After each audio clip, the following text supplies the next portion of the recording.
Hi friends, ಯಾರಿಗೆಲ್ಲ ಗಂಟಲು ಕಟ್ಕೊಂಡಿದೆ, ಕೆಮ್ಮಾಗಿದೆ, ಗಂಟಲು ನೋವು ಆ ಥರ ಏನಾದರೂ ಇದ್ದರೆ ದೊಡ್ಡಪತ್ರೆ ಏನಾದ್ರು ನೋಡಿದ್ದೀರಾ? ಇಲ್ಲಿ ದೊಡ್ಡಪತ್ರೆ ಈ ಥರ ಇರುತ್ತಲ್ಲ, ಈ ದೊಡ್ಡಪತ್ರೆಗೆ 2-3 ಚಿಕ್ಕದಿದ್ದರೆ ಒಂದು 3 ತಗೊಳ್ಳಿ, ದೊಡ್ಡದಿದ್ದರೆ 2 ತೊಗೊಂಡು ಈ ಸಲ ಒಂದು ಸ್ವಲ್ಪ ಸಣ್ಣ ಉಪ್ಪು ಹಾಕ್ಕೊಂಡು ತಿಂದರೆ ಕೆಮ್ಮು ಕಡಿಮೆ ಆಗುತ್ತೆ. ಸ್ವಲ್ಪ ದಿನಕ್ಕೆ 2 ಟೈಮ್ ತಿಂದರೆ, ಬೆಳಗ್ಗೆ ಎದ್ದ ತಕ್ಷಣ ತಿಂದರೆ ತುಂಬ ಒಳ್ಳೆಯದಿದು. ದಿನಕ್ಕೆ 2 ಟೈಮ್ ತಿಂದರೆ ಸ್ವಲ್ಪ ಕಡಿಮೆ ಆಗುತ್ತೆ. ಗಂಟಲು ನೋವು, ಗಂಟಲು ಕಡಿತ, ಕೆಮ್ಮು ಎಲ್ಲ, ಕಫ ಎಲ್ಲ ಕ್ಲಿಯರ್ ಆಗುತ್ತೆ. ಒಳ್ಳೆಯದು, ತುಂಬ ಆರೋಗ್ಯಕ್ಕೆ ತುಂಬ ಒಳ್ಳೆಯದಿದು ದೊಡ್ಡಪತ್ರೆ.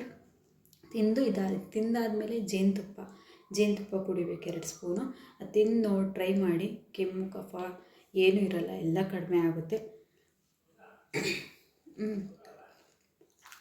ನನಗೆ ಕೆಮ್ಮಾಗ್ಬಿಟ್ಟೈತೆ, ಗಂಟಲು ನೋವ್ತೈತೆ, ಅದಕ್ಕೋಸ್ಕರ ಕಿತ್ಕೊಂಬಂದಿದ್ದೀನಿ ತಿನ್ನೋಣ ಅಂತ. ನೀವು ಟ್ರೈ ಮಾಡಿ.